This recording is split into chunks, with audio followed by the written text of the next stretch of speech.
Good morning, guys.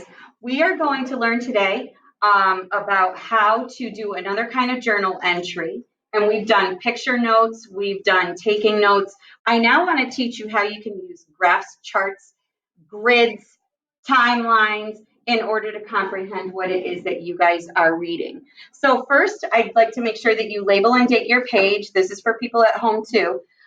Today is 10/2/20. And I'm going to go back to page 4, pages 3 and 4, and show you how we can use a chart to help us to understand. And I want you to copy this down, okay? I know, I'm kind of in your way.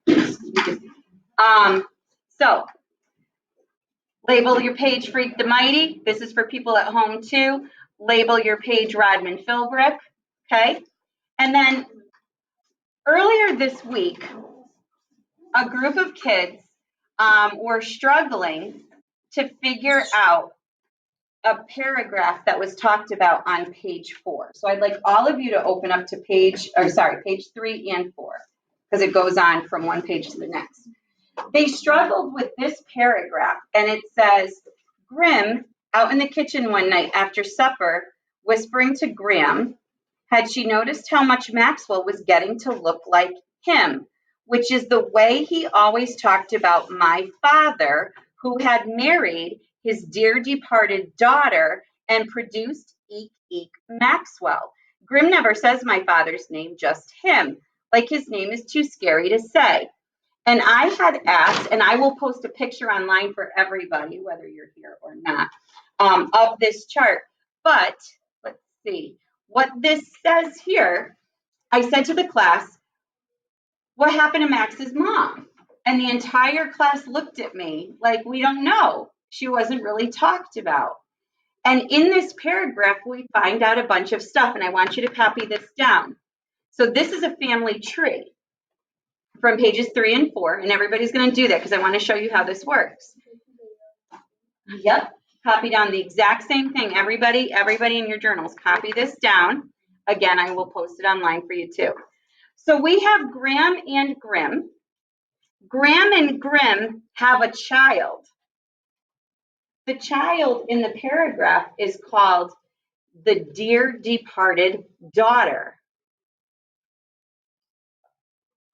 The dear departed daughter and him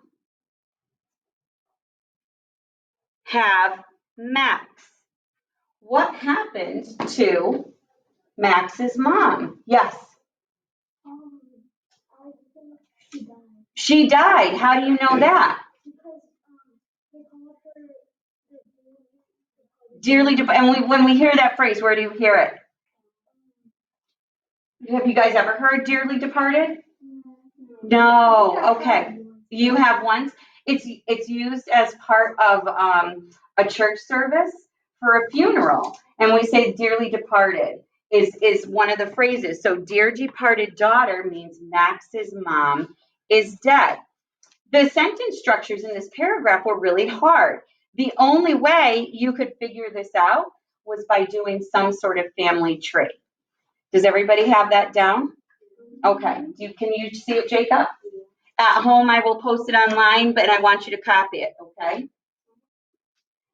So this is one thing that you can do. When I was reading Harry Potter has a whole bunch of characters. And the characters are interrelated, like Barty Crouch and Barty Crouch Jr. One is a Death Eater, one is not a Death Eater. And you have to figure out what side they're on. Sirius Black is cousins with Bella something Lestrange. They're cousins. She was a Death Eater, he wasn't. And he was Harry Potter's godfather. Like, there's so many things that go on that sometimes a family tree will help you out to figure out who is who and what is going on. So this is one way that you guys can journal. What do you notice here on my chart that I did besides just the chart itself? What else did I put there? Like notes to remember, like right here, Max's mom is dead. Okay, so that's kind of like a summary statement. What else did I put here? What else did I put here, Evan? Mm-hmm. I think the reason why they call Max's dad him is because they're not like him, because I think that he has something to Max's mom has. Okay, so do you see what you're doing now? So you're doing that too. So guys, what he said is that he thinks that Max's dad is so scary that they don't use his name, and that he did something. So now we're kind of thinking he did something to Max's mom. Go ahead. Oh, and also, in the book it said that his dad was in prison. Okay, and so we know him. Look at that. His dad was in prison, and you found that out in a later chapter.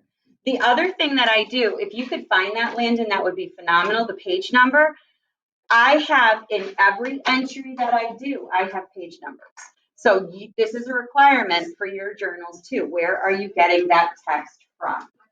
You found it. Where's the prison line? Well, I'm pretty sure.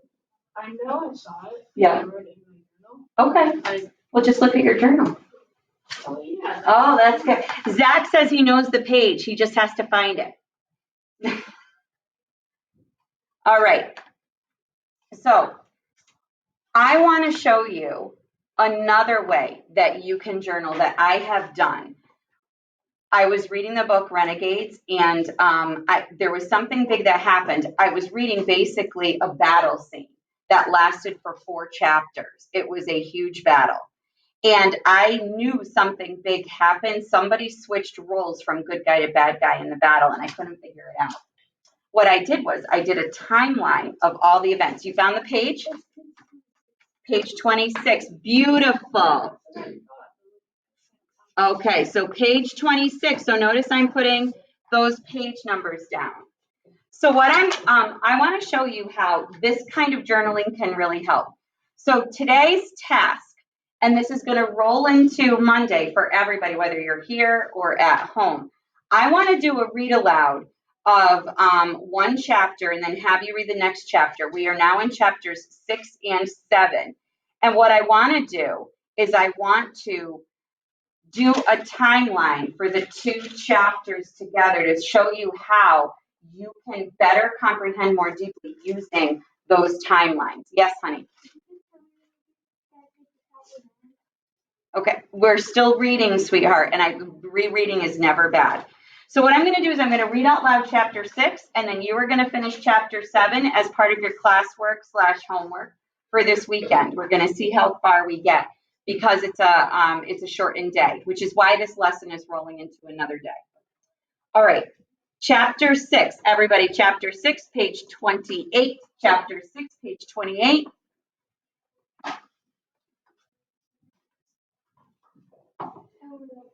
Okay, close encounter of the turd kind. You guys all know what a turd is, right? Yeah. All right. Yeah, I was going to say, sometimes my dad called me that. 4th of July, right? Everybody goes nuts. The dads are getting drunk and having their cookouts, and moms are trying to keep all the brats from blowing their precious little pinkies off with cherry bombs. And the kids are running wild through the backyards. It's like no rules apply, and that makes everything real edgy, if you know what I mean. Like, let's have a blast and who cares what happens. Don't get the wrong idea. I love the 4th. It's just that people tend to get all choked up about firecracker holidays and they don't see what's really going on, which, like I say, is the dad swilling beer and acting numb. That's the basic formula. So if I were to stop and I had my journal out, well, I did have my journal out when I was doing this, I would note that Max makes a big statement about dads right here. What does he think of dads? Landon. Not very fondly. Like, not very, safe because, they're getting drunk and that's not good. Okay, so do you hear what you guys just did?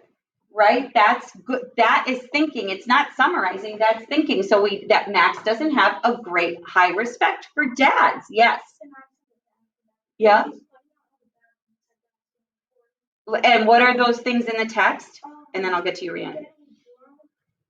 Getting drunk, page 28. He says, it's like no one's a flag, everything really edgy, it's in italics. Right. Now you guys, so Landon just said the line, everything, that makes everything really edgy from page 28. And it's in italics. Now you're looking at author's craft. That's huge. So the dads are swilling beer. This makes everything edgy. I'm going to add in the whole firecracker thing and the cherry bombs. That makes moms crazy, by the way. Page 28. Not that Grim ever swills anything stronger than root beer. No way. The poison never crossed his lips, he likes to say, even though I've seen a picture of him in the army, and that sure looks like a bottle of beer in his hand. And he's got that same whacked by a hammer grin that dudes always get when they're drinking. Again, commenting on men and what they're like. Anyhow, this is the first year I get to I get to go to the fireworks without Grim and Graham, which I never understood because it's right down by the mill pond where I've been allowed to go for years. So why should it make a difference just because about 1 million people show up to watch the rockets' red glare over that smelly pond? The deal this year is that I get to go with Freak, which Graham thinks is a good idea because she's afraid he'll get crushed or something. She actually thinks people are going to step on him, which just goes to show how brainless she can be sometimes and scared of everything. I mean, nobody steps on little kids down there, so why should they step on Freak? Turns out the thing to worry about is not the kid stompers, but beer swillers, like I mentioned before. Because Freak and I are still a couple of blocks from the pond, just kind of easing our way along when these pumps start mouthing off. Hey, you, Mutt and Jeff, Frankenstein and Igor. Don't look around, I'm talking to you, boneheads. What is this, a freak show? I know that voice. Tony D. They call him Blade. He's at least 17 and he's already been to juvie court 3, 4 times. I heard he cut a guy with a razor. He almost died. And everybody says the best way to handle Tony D and his gang is you avoid them. Cross the street, hide, whatever it takes. Yeah, you, he goes. And he's doing this hippity hop walk, strutting along. He's got these fancy, cool cowboy boots with metal toes. Yeah, Andre the Giant and the Dwarf. Hold on a second. I want a word with you. Only the way he talks, he goes, I want a word with you. Except it's bad enough to have to listen to the creep. I don't want to have to spell the dumb way he talks. Anyhow, big mistake. We stop and wait for Tony D, alias Bad News Blade. Got any dudes? He asks, pretending like he's friendly. He's a couple feet away, but you can smell the beer on his breath. Also, it smells like he ate something dead. For instance, roadkill, but maybe that's my imagination. Pay attention, Tony D says. I asked, did you got any? Freak, his chest is all puffed out and his chin looks hard and he's looking right up at Tony D and he says, got any what? Tony D has his hands on his hips and his punkster pals are trying to get closer, working through the crowd. He leans over Freak and says, boomers, you little freak. M80s, maybe a rack of cherry bombs. Is that what's making a lump in your pocket, huh? What is making a lump in Freak's pocket? What? Don't say it out. I want you guys to think about it. Think about what Freak looks like. What does he have to walk around with all the time? What? Okay, I got 3 of you. Okay, 4. What's making a lump in his pocket? Cheyenne. He's got the metal braces that go all the way up his legs, right? So, and he can't see that. Tony D can't see that at all, right? Freak starts to hump himself away, trying to walk faster than he really can, which makes his leg brace bump against the ground. Come along, Maxwell, he says over his shoulder. Ignore the cretin. Blade goes, hey, what? And he moves right in front of Freak. Want to say that again, little freak man? Freakin says cretin. Cretin, defined as one who suffers from mental deficiency. Any thoughts there? It's not going to make him happy. Why? What is he calling him? What is Free calling him? A coward, but worse. Yeah? Dumb. He suffers from mental deficiency. He's dumb. Hearing how little Freak is dissing the fearsome Tony D alias Blade, I can't help it. I laugh out loud. Tony D is looking up at me and he's showing his white teeth. I swear, they've been sharpened to look like vampire teeth. And I go, uh-oh, and start to get real cold inside, real icy, because I can see that Blade is trying to make up his mind. Is he going to fight me or is he just going to kill me quick? Just then I hear the whoop of a siren like a miracle. This cop car comes out of nowhere, heading for the mill pond, and Blade takes one look, and he and his punksters are out of there, burning rubber in their Reeboks. If you don't know what a Reebok is, that's a sneaker. They were very popular in the 80s and 90s. Just saying. Freak goes, woo! That was a close encounter of the turd kind. And it takes me a second to get the joke, but then I'm laughing, amazed. He can be so cool about it, like it was no big deal that Tony D was after us. You can take him, right? He asks a couple of minutes later. I go, are you kidding? You can't just fight Blade. You have to fight his whole gang, too. You mean you couldn't take him? And I was giving him a lip? That's about the size of it. Freak goes, oh my God. And he's shrieking and laughing and whooping it up so loud that everybody is looking at us like we're total goons, which isn't far from the truth.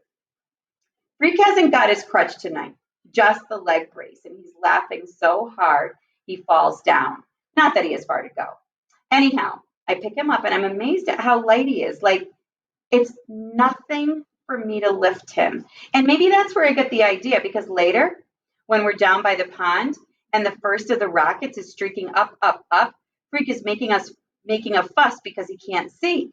There are so many people crowded around, all he can see are feet and knees. And people are lifting their little kids up to see the fireworks explode like hot pink flowers in the sky. And so I sort of just reach down without thinking and pick up Freak and set him on my shoulders. He's kind of trembly up there until he grabs hold of my hair to steady himself. And then the first really big rocket whams off, a humongous thud.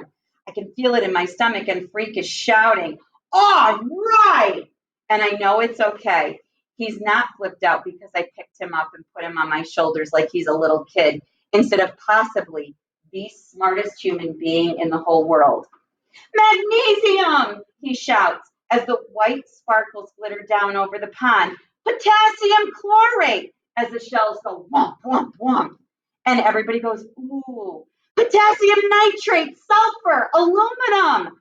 And after a burst of hot red fire in the sky, Freak tugs my hair and he screams, copper! That's copper powder combusting with oxygen. And when the fire blossoms are flashing blue, he goes, good old strontium nitrate. And I'm thinking, whoa, is there anything this little dude doesn't know? At the end, like always, they have a thing that they call the grand finale, they have a thing called the grand finale when they just go nuts and light off everything at once, and it sounds like World War III, whizzing and banging and popping, and there's so much hot stuff falling from the sky you can hear it sizzling in the pond. Freak keeps on shouting out the names of chemicals and elements. I'm sorry, I'm laughing because, like, I've never seen fireworks like that before, having somebody tell me what's in them. Until the last spark dies in that scummy pond and the crowd cheers, and then everybody tries to leave at once, like a bunch of morons. All right, so I'm going to stop here. Here is your task to be ready for Monday. You too.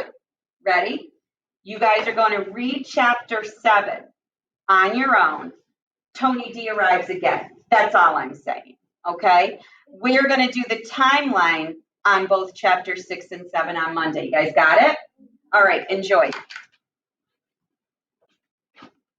Bye.